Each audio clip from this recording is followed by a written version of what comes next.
Gabby, thanks. Now here to break down the governor's race and all the other issues across South Florida and the whole state is Charles Zeldin, political science professor at Southeastern University. Charles, good afternoon. You know, this race, as we've been talking about, as you well know, is going to be neck and neck. It's going to come down to the wire.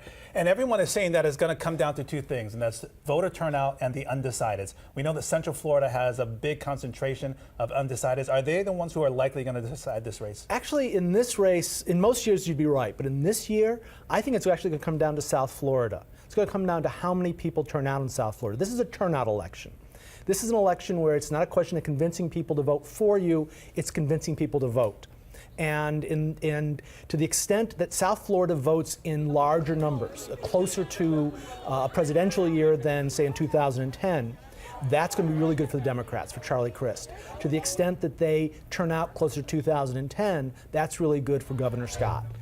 So it's going to be South Florida, I think, that makes a difference. Down to us. I really think so. Let's talk about the recount possibilities. How likely do you think that is? Well, it's actually never really likely because, say there's 6 million voters. Mm-hmm. We would need to have a gap of less than 30,000 votes. That's really close. That's really close. On the other hand, given the way this vote has been going on, this election is going on, if there is going to be an election that's going to be that close, this is going to be it.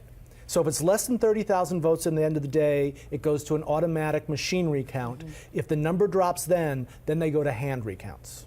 Okay, another key issue on the ballot is Prop 2, right? Amendment 2, and 48% was the most recent poll for it, 42 against, but there's some confusion because it's not just a majority vote. In order to be a part of the Constitution, you need a supermajority. You need 60% of the vote. And again, it comes out to question who shows up.